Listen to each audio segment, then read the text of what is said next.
नमस्कार दोस्तों, मैं सुनील कुमार आपका फिर से स्वागत करता हूं आपके अपने चैनल क्या ऐसा होता है में।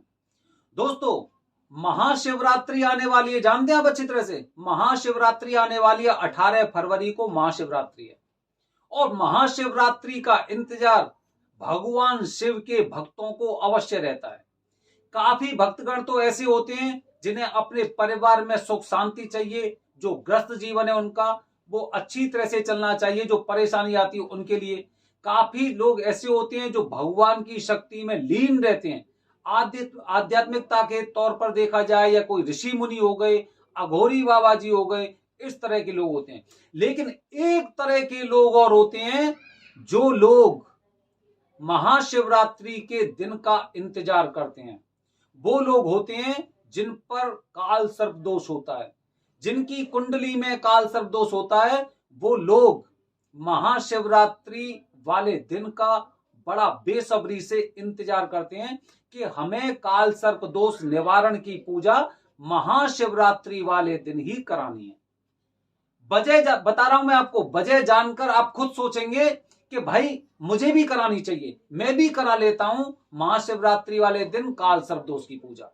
दोस्तों, सबसे पहली वजह तो आप बहुत अच्छी तरह से जानते होंगे कि महाशिवरात्रि का त्योहार जो मानने के पीछे जो हम लोगों की मान्यता है, वो मान्यता यह है कि भगवान भोलेनाथ जी की शादी हुई थी माता पार्वती जी से।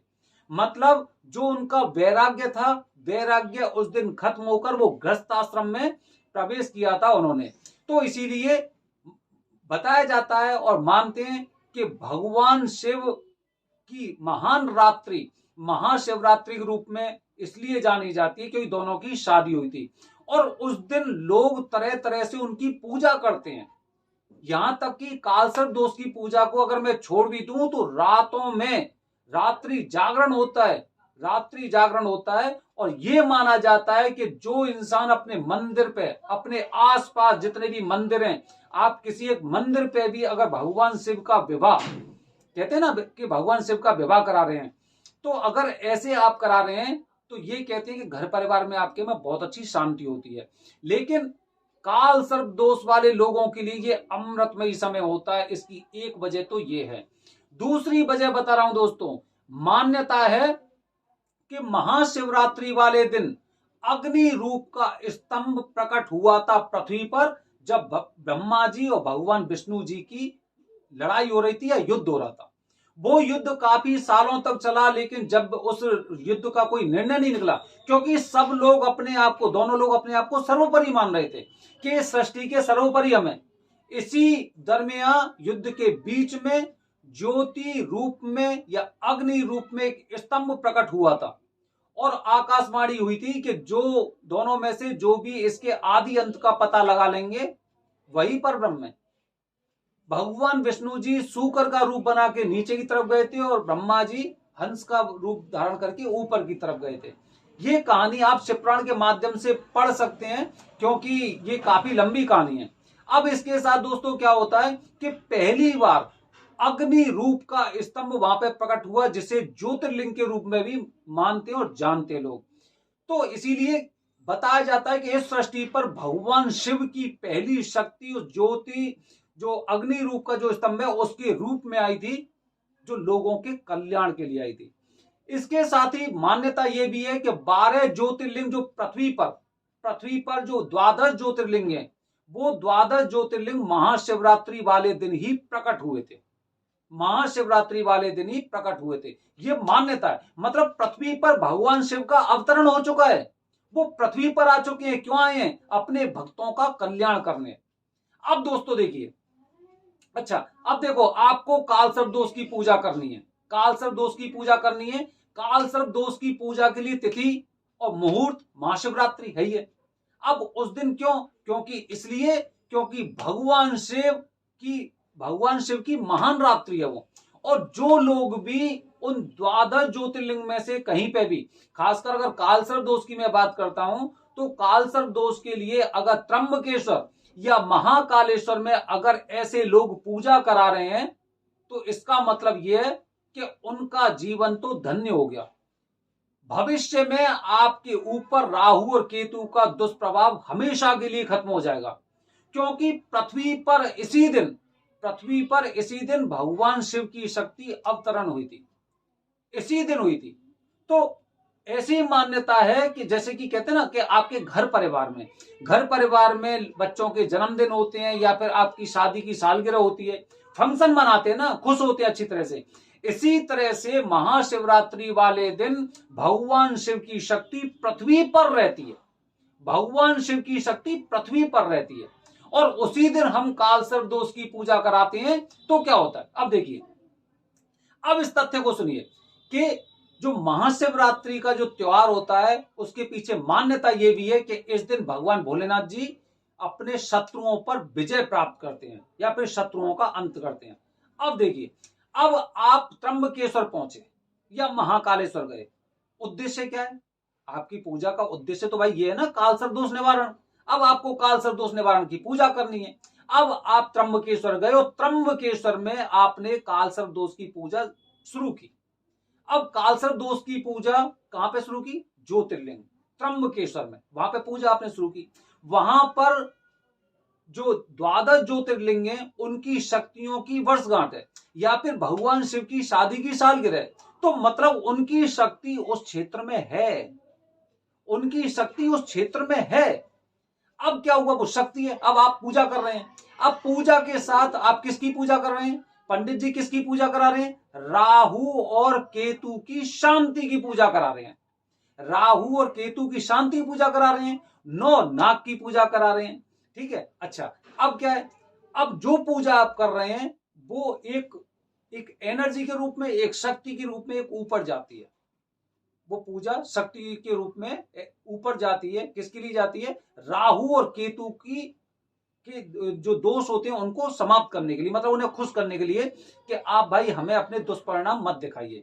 या फिर जो 9 नाग हो गए उनकी भी पूजा कराई जाती है, तो वो शक्ति उनके पास जाती। अब वो शक्ति जैसे जैसे ऊपर जाती, लेकिन उस पूरे क्षेत्र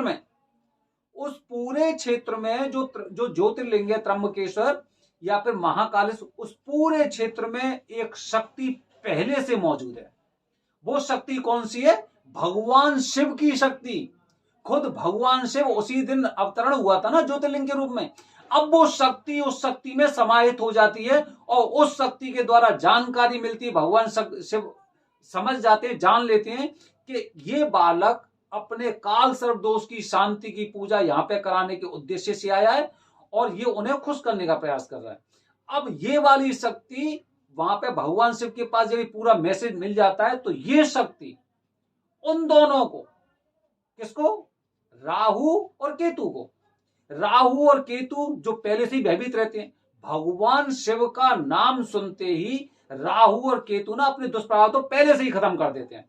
लेकिन अब क्या है, अब तो महाशिवरात्रि है और भगवान शिव को खुश करने का सबसे बड़ा दिन होता है। ऐसा नहीं है कि केवल हम इंसान लोग ही उन्हें प्रसन्न करने में लगे हुए हैं, बल्कि जितने देवी देवता हैं और खासकर जितने जो नीच ग्रह हैं, जैसे कि राहु और केतु हो गए, जिन्हें छाया ग्रह भी बोलते हैं, तो ऐसे ग्रह भी उन्हें प्रसन्न करने में लगे रहते हैं कि आज ये मेरे ऊपर प्रसन्न हो जाएंगे तो कम से कम ये कि मेरी पूरी साल बहुत अच्छी तरह से निकल जाएगी। तो अब क्या होता है, अब भगवान शिव की शक्ति जैसे ही राहु और केतु के पास पहुंचती है तो वो समझ जाते हैं कि भाई तुम दोनों की वजह से ये हमारे भक्तगण हैं, ये परेशान है। जब ऐसी अब उनकी बात को वो अवहेलना नहीं कर सकते या नजरअंदाज नहीं कर सकते, तो भगवान शिव की शक्ति सीधे उन्हें, जो शत्रुओं में विजय प्राप्त करने के लिए बताया गया है ना महाशिवरात्रि का त्योहार, तो जो महाशिवरात्रि का त्योहार शत्रुओं पर विजय प्राप्त करने का, अब आपको मिल गया भगवान भोलेनाथ जी का साथ। अब भगवान भोलेनाथ जी क्योंकि उस दिन तो बड़े खुश हैं वो, और आपकी इच्छा पूरी तरह से उन्होंने सुन ली। अब सुनने के साथ दोस्तों क्या होता है कि एकदम मैसेज वहां पे सब जगह चला जाता है कि इस बालक ने यहां पर आज मेरी प्रार्थना की है, मेरी पूजा की है, तो इसीलिए इसे भविष्य में कभी भी आप लोग तंग नहीं करोगे। आप लोग बिल्कुल तंग नहीं करोगे, जितने भी ये ग्रह होते हैं, छाया ग्रह होते हैं या पापी ग्रह होते हैं। तो जैसे ही वो मैसेज मतलब ऑर्डर, भगवान शिव का ऑर्डर जैसे ही मिल जाता है, क्योंकि बहुत ज्यादा प्रसन्न है, वो ग्रह भी आ रहे हैं उनको प्रसन्न करने के लिए, और देवी देवता सब आने उनको प्रसन्न करने के लिए। तो जब वहां पे जब ऐसी स्थिति बनती है तो वो ग्रह अपने आप ही मस्तक नवाकर उन्हें प्रणाम करते हैं और बोलते हैं कि जिन्होंने आज आपकी पूजा अर्चना की है, या फिर जिस तरह का जो कालसर्प दोष पूजा के लिए जो कार्य किया है यहाँ पर इन्होंने किया है, तो उसका इन्हें पूरा 100% फल मिलेगा, पूरा परिणाम मिलेगा और भविष्य में ये लोग कभी भी कालसर्प दोष से पीड़ित नहीं होंगे। तो दोस्तों मैंने ना एक मोटे तौर पर आपको बताने का प्रयास किया है कि महाशिवरात्रि को लोग क्यों चुनते हैं, महाशिवरात्रि को क्यों चुनते हैं कालसर्प दोष पूजा के लिए या कालसर्प दोष के निवारण के लिए। मैंने आपको बहुत हद तक बताने का प्रयास किया है, क्योंकि जैसे ना कुछ शक्तियां ऐसी होती हैं, शक्तियों के साथ ही शक्तियां बात करती हैं। मेरे पास इस चीज का कोई सबूत नहीं है कि वो आपने पूजा की, वो एनर्जी भगवान शिव के पास गई या फिर उन्होंने ऐसे बताया। लेकिन अगर आप थोड़ा सा अगर आध्यात्मिकता की ओर जाएंगे, आप अगर थोड़ा सा योगा की तरफ अगर एक मेडिटेशन होता है, अगर उससे अगर इन चीजों को समझने का प्रयत्न करेंगे तो आप समझेंगे मेरी बातें तर्क संगत हैं।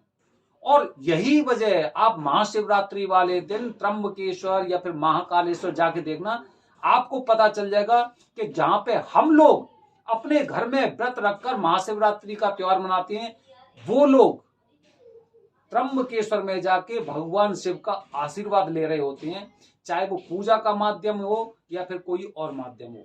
तो दोस्तों मैंने अपने वीडियो के माध्यम से जानकारी दी कि आखिरकार क्यों महाशिवरात्रि को कालसर्प दोष की पूजा करानी चाहिए, ये मैंने आपको वजह बताई है।